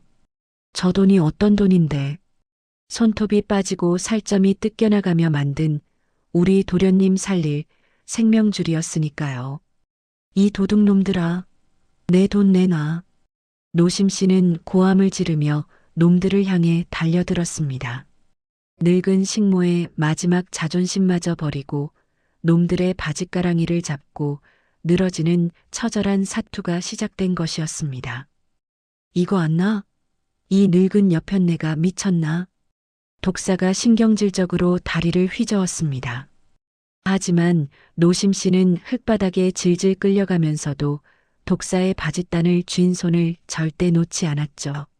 손톱이 뒤집어지고 손등이 까져 피가 배어 나왔지만 고통은 느껴지지 않았습니다. 오직 저 돈을 뺏기면 도련님 약을 못 산다는 생각뿐이었기 때문이었습니다. 이거 도련님 약값이야. 못 가져가. 노심 씨의 처절한 애원에 독사는 귀찮다는 듯 인상을 찌푸리며 군화발로 노심 씨의 어깨를 걷어찼죠. A씨, 재수없게 달라붙고 난리야. 저리 안 꺼져? 퍽 소리와 함께 노심 씨가 뒤로 나뒹굴었습니다. 입안이 터져 비릿한 피맛이 났지만 그녀는 오뚜기처럼 다시 기어가 독사의 발목을 잡았죠. 그것은 사람이 낼 수 있는 힘이 아니었습니다. 새끼를 지키려는 어미 짐승의 본능이었기 때문이었습니다. 안 된다. 못 가져간다. 저 돈이 어떤 돈인데. 독사의 눈에 살기가 돌았습니다. 그는 돈 봉투를 주머니에 쑤셔 넣으며 부하들에게 턱짓을 했죠. 안 되겠다. 이 할망구 아주 반병신을 만들어놔야 정신을 차리지. 밟아. 그 말이 떨어지기가 무섭게 사내들이 노심 씨를 에워싸고 무자비한 발길질을 시작했습니다. 둔탁한 타격음과 함께 노심 씨의 입에서 억눌린 신음이 터져나왔죠. 멀리서 이 참혹한 광경을 지켜보고 있던 8살 준우의 눈동자가 심하게 흔들렸습니다. 눈앞에서 유일한 가족인 아줌마가 피투성이가 되어 짓밟히고 있었기 때문이었습니다. 준우의 다리가 벌벌 떨렸지만 피를 토하면서도 자신을 보며 도망가세요. 라고 입모양으로 외치는 노심 씨의 눈빛을 본 순간 공포가 분노로 바뀌었죠. 이건 꿈이 아니었습니다. 지옥 같은 현실이었고 이 지옥에서 나를 지켜줄 신은 어디에도 없었죠. 그렇다면 남은 방법은 하나뿐이었던 것이었습니다. 내가 지켜야 해. 준우의 시선이 마당 구석에 놓여 있는 물건에 꽂혔습니다. 천심할배가 주고 간 녹슬고 끝이 무딘 낡은 작살이었죠. 준우는 홀린 듯 다가가 작살을 손에 쥐었어요. 묵직하고 차가운 쇠의 감촉이 손바닥을 파고들자 두려움으로 떨리던 아이의 손이 기이하게 진정되었죠. 독사 패거리는 노심 씨를 밟느라 등 뒤에서 다가오는 어린 야수의 기척을 전혀 눈치채지 못했습니다. 아! 갑자기 독사가 비명을 지르며 종아리를 감싸쥐었죠. 날카로운 쇠붙이가 그의 다리를 스치고 지나갔기 때문이었습니다. 깜짝 놀란 놈들이 뒤를 돌아보고는 얼어붙고 말았습니다. 그곳에는 고작 8살짜리 꼬마가 자신의 키만한 작사를 겨누고 서 있었기 때문이었죠. 하지만 그들을 공포에 떨게 만든 건 작살이 아니었습니다. 준우의 눈은 이미 겁에 질린 아이의 눈이 아니었죠. 모든 것을 파괴해 버리겠다는 악기의 눈빛이었던 것입니다. 네, 나. 준우의 입에서 짐승의 으르렁거림 같은 목소리가 흘러나왔습니다. 작살 끝은 정확하게 독사의 심장을 향하고 있었죠. 이 새끼가 돌았나? 이게 어디서 장난질이야. 독사가 허세를 부리며 다가오려 했습니다. 하지만 준우는 물러서지 않고 오히려 한 걸음 더 내디디며 냅다 작사를 휘둘렀죠. 휙! 단순한 위협이 아니었습니다. 정말로 죽이겠다는 살기가 담긴 일격이었죠. 독사가 기겁하며 뒤로 물러나지 않았다면 배 가죽이 뚫리고 말았을 것이었습니다. 옷자락이 찢겨나가며 독사가 엉덩방아를 찧었죠. 으악! 이 미친 새끼! 독사는 바닥을 기며 뒷걸음질 쳤습니다. 어린애가 사람을 찌르면서도 눈 하나 깜빡이지 않을 것 같은 저 광기가 무서웠기 때문이었습니다.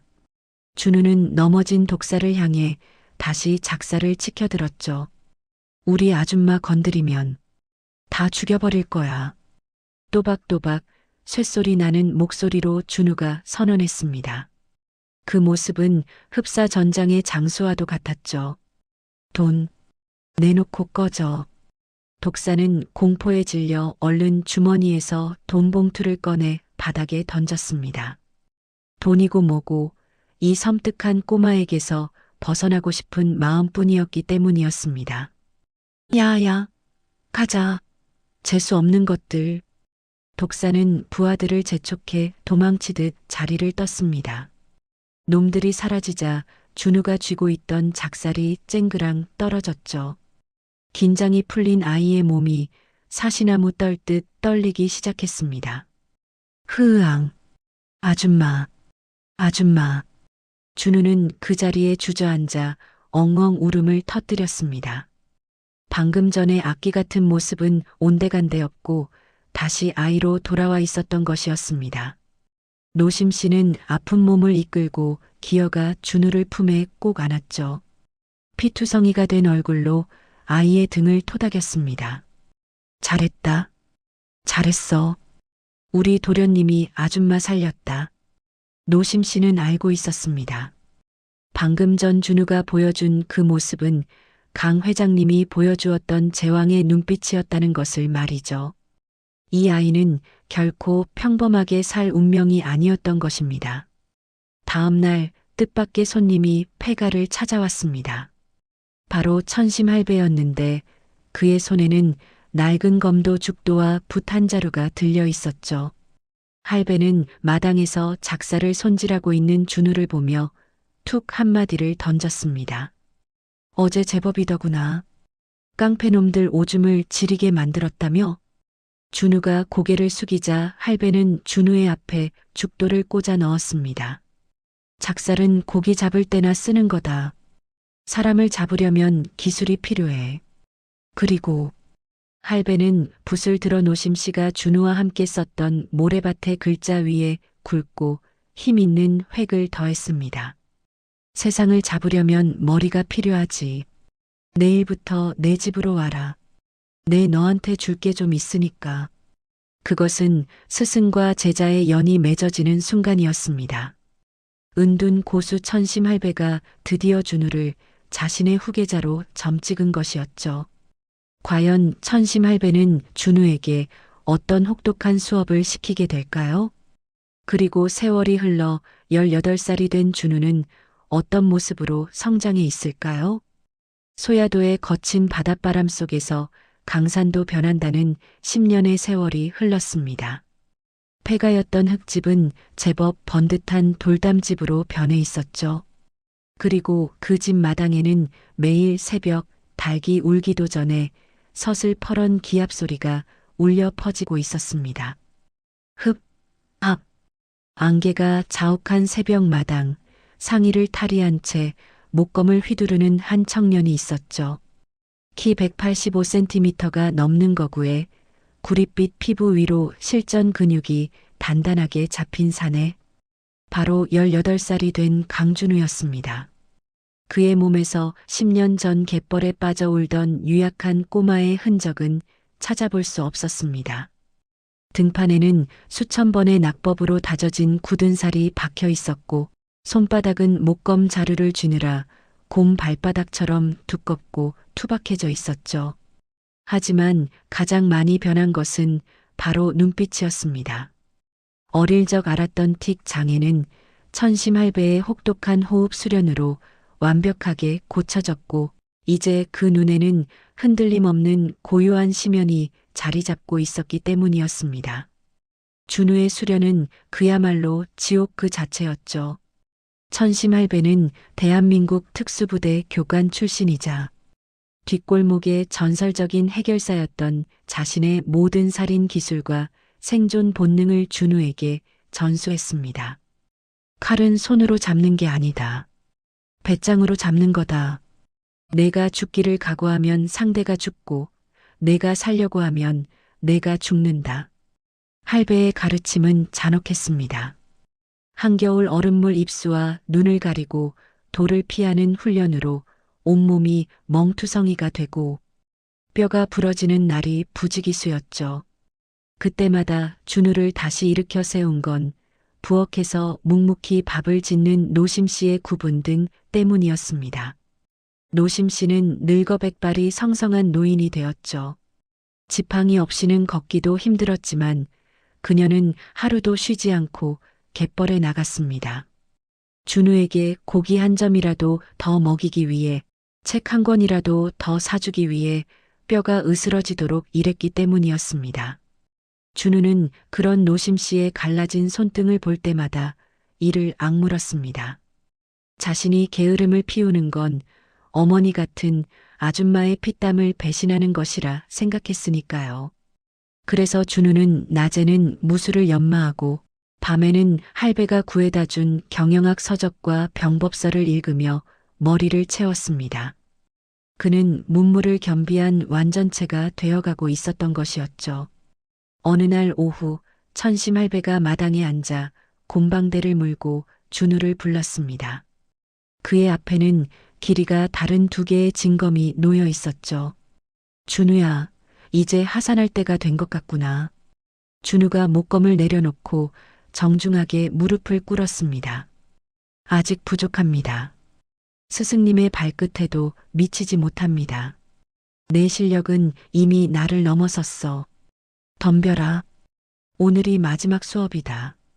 할배는 자리에서 일어나 징검 한 자루를 준우에게 던져주었습니다. 그리고 자신도 검을 뽑아들었죠.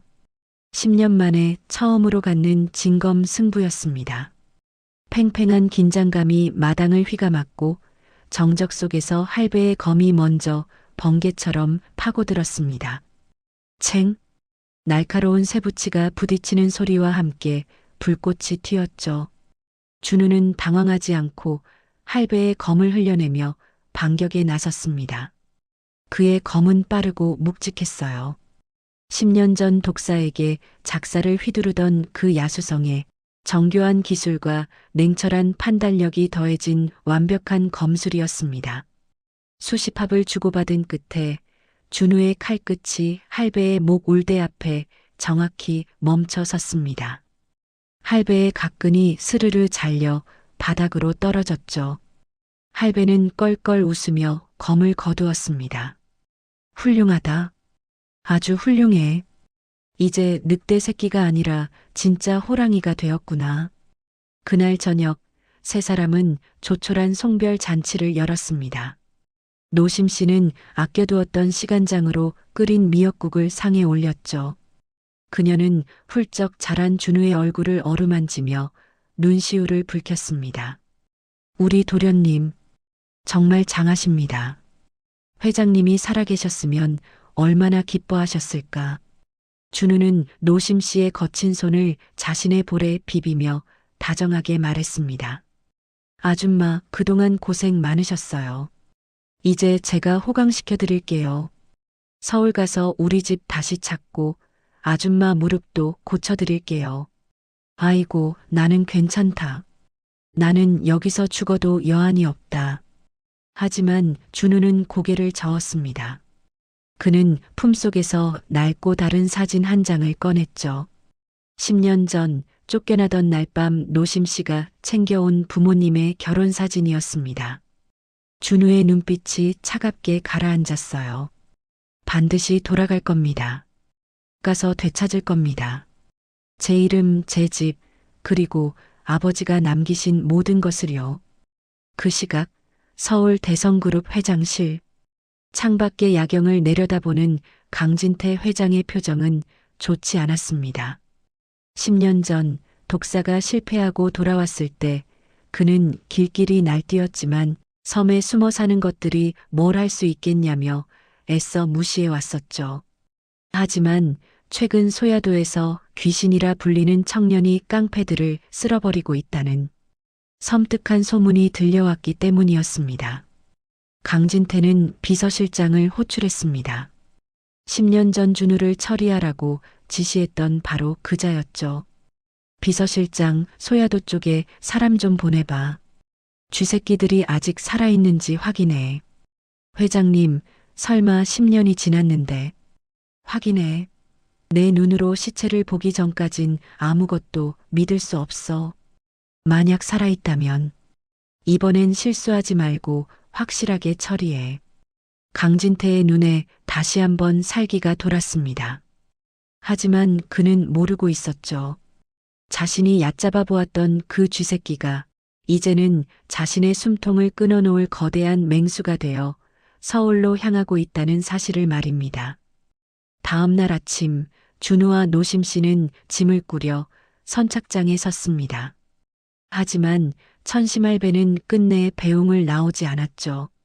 다만 준우의 가방 속에 낡은 봉투 하나를 몰래 넣어두었을 뿐이었습니다.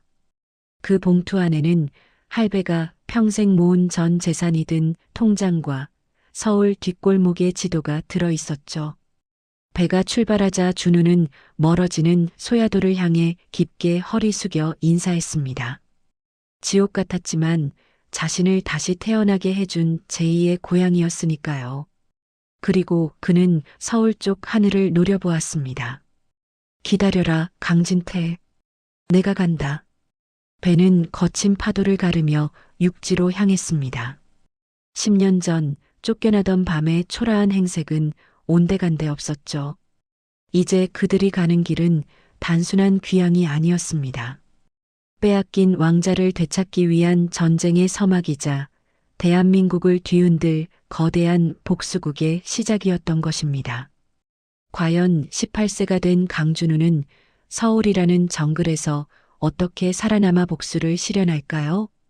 그리고 그가 서울에 도착하자마자 마주칠 첫 번째 시련은 무엇일까요? 10년 만에 밟은 서울 땅은 화려했지만 18살 준우가 가장 먼저 향한 곳은 대성그룹 본사가 아니었습니다. 그는 서울 영등포의 허름한 뒷골목 한성 곰탕이라는 낡은 간판이 달린 식당으로 향했죠. 그곳은 강진태의 모략으로 회사를 뺏기고 국밥집 주인으로 전락한 선대 회장의 옛 친구 장판석 회장의 은신처였기 때문이었습니다. 가게 문을 열고 들어선 준우의 눈에 빚쟁이들에게 멱살을 잡혀 곤욕을 치르고 있는 늙은 장 회장의 모습이 들어왔습니다. 준우는 단숨에 빚쟁이들을 제압하고 장 회장 앞에 무릎을 꿇었죠. 자, 자네는 누군가? 준우는 대답 대신 뒤따라 들어온 노심 씨를 바라보았습니다. 노심 씨는 등 뒤에 소중히 메고 있던 낡은 배낭을 내려놓았습니다.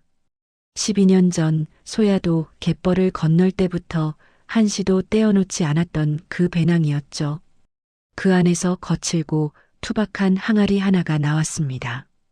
대성그룹 종가집의 100년 묵은 시간장 항아리였습니다. 아니, 이건 강 회장 댁 시간장 단지 아닌가? 박 여사, 이걸 왜? 장 회장이 의아해하는 순간 노심 씨가 준우에게 눈짓을 보냈습니다. 준우는 망설임 없이 바닥에 있는 쇠몽둥이를 들어 항아리를 내리쳤습니다.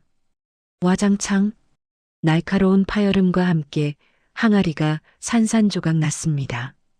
검은 간장 덩어리들이 사방으로 튀었죠. 그런데 깨진 항아리 바닥, 겹겹이 쌓인 비닐 뭉치 속에 숨겨져 있던 서류 봉투 하나가 모습을 드러냈습니다. 12년 전 노심 씨가 쫓겨나기 직전 강 회장의 금고에서 몰래 꺼내 항아리 깊숙이 숨겨두었던 진실이었죠. 준우는 간장 얼룩이 묻은 서류 봉투를 집어 장 회장에게 내밀었습니다. 아버지의 진짜 유언장, 그리고 강진태가 조작하기 전에 원본 유전자 검사 결과지입니다. 아줌마가 목숨 걸고 지켜온 칼자루입니다. 어르신, 이 칼을 휘두를 수 있게 도와주십시오. 장 회장은 떨리는 손으로 서류를 확인하고는 오열했습니다. 그날 밤 곰탕집의 셔터가 내려가고 역사적인 동맹이 맺어졌죠. 준우는 이 증거를 바탕으로 강진태에게 버림받은 인재들을 모아 그림자팀을 결성했습니다. 그렇게 강산이 변한다는 10년의 세월이 흐르고 또다시 2년이라는 시간이 더 흘렀습니다. 어느덧 준우의 나이는 30살이 되어 있었죠. 그동안 준우는 철저하게 자신을 감춘 채 미국 월가에서 제이킹이라는 이름의 투자자로 활동하며 천문학적인 자금을 모았습니다. 동시에 그림자 팀을 움직여 대성그룹의 지분을 야금야금 사들이며 때를 기다렸습니다. 항아리 속 증거는 가장 결정적인 순간에 터뜨리기 위한 마지막 폭탄으로 아껴둔 채 말이죠. 그리고 마침내 결전의 날이 밝았습니다. 대성그룹 본사 대회의장. 오늘은 강진태 회장의 연임을 확정짓는 임시 주주총회가 열리는 날이었습니다. 회의장은 수백 명의 주주와 기자들로 발 디딜 틈이 없었죠. 존경하는 주주 여러분, 오늘부로 우리 대성그룹은 글로벌 기업으로 재도약할 것입니다. 저 강진태를 믿고 강진태의 연설이 절정에 달하려던 순간이었습니다. 쾅! 거대한 굉음과 함께 굳게 닫혀있던 회의장의 양쪽 문이 박살날 듯 활짝 열렸습니다. 수백 개의 시선이 일제히 문 쪽으로 쏠렸죠.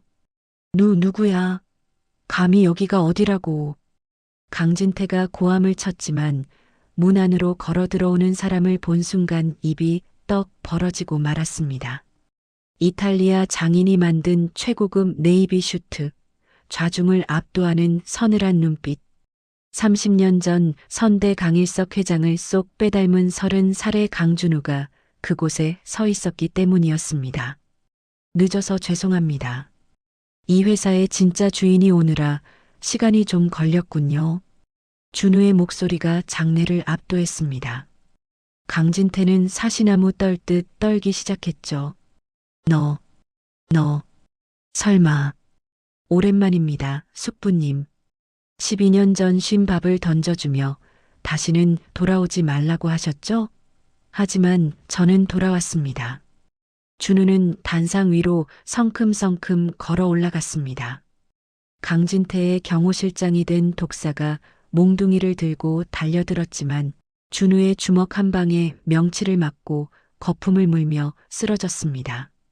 준우는 쓰러진 독사를 넘고 지나가 강진태의 코앞에 섰습니다. 자, 잠깐. 준우야, 오해가 있다.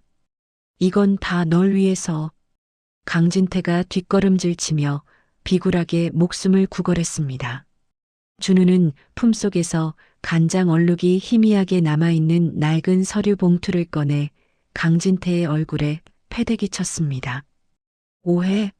이 안에 당신이 10년 전 유전자 검사 결과를 조작한 원본 서류와 아버지가 남기신 진짜 유언장이 다 들어있는데도 오해입니까? 우리 아줌마가 12년 동안 항아리 속에 숨겨서 지켜온 진실입니다. 서류들이 눈처럼 흩날리며 바닥에 깔렸습니다. 기자들이 하이에나처럼 달려들어 증거들을 찍어댔고 주주들은 야유를 퍼붓기 시작했죠. 준우가 강진태를 향해 천천히 다가갔습니다. 그의 눈빛에서 뿜어져 나오는 살기는 실로 엄청난 것이었습니다. 오지 마. 오지 말라고. 강진태의 동공이 지진이라도 난 듯 흔들렸습니다. 그의 눈에 준우는 저승사자처럼 보였던 것입니다. 극도의 공포감이 그의 뇌를 마비시켰죠. 쪼르륵. 정적이 흐르던 단상 위에서 기이한 물소리가 들려왔습니다. 강진태의 최고급 양복바지 사타구니가 검게 젖어 들어가고 있었습니다. 노란 액체가 바짓단을 타고 흘러내려 대리석 바닥에 웅덩이를 만들고 있었던 것이었습니다. 세상에, 회장이라는 사람이 겁에 질려서 바지에 지린 거야? 객석에서 경악과 조소 섞인 비명이 터져 나왔습니다. 강진태는 수치심과 공포에 다리가 풀려 그 자리에 주저앉고 말았습니다. 자신이 밟아버리려 했던 조카 앞에서 가장 추악하고 부끄러운 꼴을 보이고 만 것이었죠. 준우는 코를 쥐며 싸늘하게 내려다보았습니다. 냄새나는군요. 회장 자리가 당신에게는 너무 과분했나 봅니다. 기저귀부터 차고 오시죠. 그때 검찰 수사관들이 들이닥쳤습니다. 강진태 씨, 당신을 살인 교사 및 사기 혐의로 긴급 체포합니다. 수갑이 채워지는 순간에도 강진태는 젖은 바지를 붙잡고 엉엉 울고 있었습니다. 개처럼 끌려나가는 그의 모습은 시궁창보다 더러운 몰락이었죠. 장례가 정리되자 장 회장이 단상으로 올라와 외쳤습니다. 소개합니다. 대성그룹의 새로운 회장, 강준우 회장님입니다. 우와! 함성이 터졌지만 준우는 담담했습니다. 그는 비서실장에게 차를 대기시키라고 지시했죠. 취임식보다 더 중요한 약속, 성북동 저택으로 돌아가 노심 씨에게 꽃신을 신겨주기 위해서였습니다. 차는 속도를 높여 도심을 질주했습니다. 30살의 젊은 회장 강준우. 과연 12년 만에 돌아온 성북동 집에서 노심 씨는 어떤 표정으로 준우를 맞이할까요? 검은 세단이 미끄러지듯 언덕을 올라 거대한 철대문 앞에 멈춰 섰습니다. 22년 전 폭우가 쏟아지던 밤 짐짝처럼 쫓겨났던 바로 그 성북동 저택이었죠. 하지만 오늘은 달랐습니다. 굳게 닫혀있던 대문이 활짝 열려 있었고 양옆으로는 수십 명의 고용인들이 도열에 허리를 90도로 숙이고 있었기 때문이었습니다. 다녀오셨습니까, 회장님? 그리고 사모님. 우렁찬 인사소리가 마당을 울렸습니다. 차 뒷좌석에서 내린 준우는 노심 씨를 에스코트했죠. 하지만 차에서 내리던 노심 씨가 비틀하며 휘청거렸습니다. 류머티즘 관절염으로 굳어버린 무릎이 긴장한 탓인지 말을 듣지 않았던 것입니다. 아이고, 내 다리가 왜 이러냐. 망신스럽게. 노심 씨가 당황하여 어쩔 줄 몰라 하자 준우는 말없이 웃으며 그녀의 앞에 등을 돌리고 앉았습니다. 넓고 단단한 태평양 같은 등판이었죠. 업히세요, 아줌마. 아니, 도련님, 이게 무슨 짓입니까? 회장님 체면에 늙은 식모를 업다니요. 노심 씨가 기겁하며 손사래를 쳤지만 준우는 고개를 돌려 장난스럽게 웃었습니다. 기억 안 나세요? 22년 전 소야도 갯벌에서 아줌마가 저 업어주셨잖아요. 그때 아줌마가 그랬죠? 아줌마 등은 무쇠라고. 제 등도 무쇠니까 걱정 말고 업히세요. 노심 씨의 눈시울이 붉어졌습니다. 그 옛날 살기 위해 어린 도련님을 업고 진흙밭을 뒹굴었던 기억이 주마등처럼 스쳐 지나갔기 때문이었습니다. 노심 씨는 떨리는 팔로 준우의 목을 감싸 안고 조심스레 그의 등에 엎였습니다. 으쌰! 준우는 깃털처럼 가볍게 노심 씨를 업고 일어났습니다. 고용인들이 놀란 눈으로 쳐다봤지만 준우는 개의치 않고 당당하게 현관을 향해 걸어갔죠. 그의 등은 따뜻하고 널찍했습니다. 노심 씨는 훌쩍 자란 준우의 등 뒤에 얼굴을 묻으며 젖은 목소리로 속삭였습니다. 우리 도련님, 등판이 운동장 같네. 언제 이렇게 컸을까? 제가 말씀드렸잖아요. 아줌마 호강시켜드린다고. 준우는 노심 씨를 업은 채 현관을 지나 거실로 들어갔습니다. 그리고 과거 강진태가 앉아서 거만하게 굴던 이 집에서 가장 높고 편안한 회장님의 소파 상석에 노심 씨를 조심스레 내려놓았죠. 여기가 아줌마 자리예요. 지난 30년 동안 서서 일하시느라 고생하셨으니 남은 30년은 여기서 편히 쉬셔야 합니다. 노심 씨는 가시방석에 앉은 듯 엉덩이를 들썩였습니다. 도련님, 나는 여기가 불편하다. 그냥 부엌이 편해. 아니요. 이제 아줌마는 밥을 짓는 사람이 아닙니다. 밥상을 받는 사람입니다. 준우는 노심 씨 앞에 한쪽 무릎을 꿇고 앉았습니다.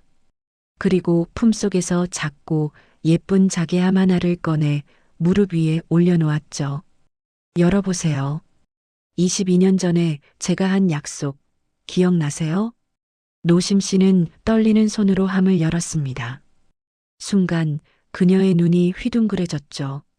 함 속에는 눈이 부시도록 고운 분홍색 비단으로 만든 꽃신 한 켤레가 놓여 있었던 것입니다.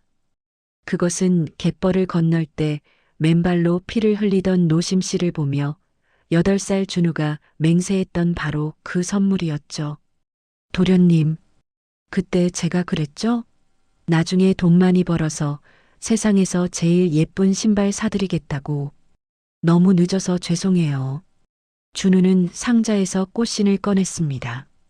그리고 노심 씨의 발을 자신의 무릎 위로 가져왔죠. 양말을 벗기자 세월의 풍파를 정통으로 맞은 늙은 발이 드러났습니다. 뼈마디가 튀어나오고 굳은 살이 박힌 세상에서 가장 거칠지만 가장 아름다운 발.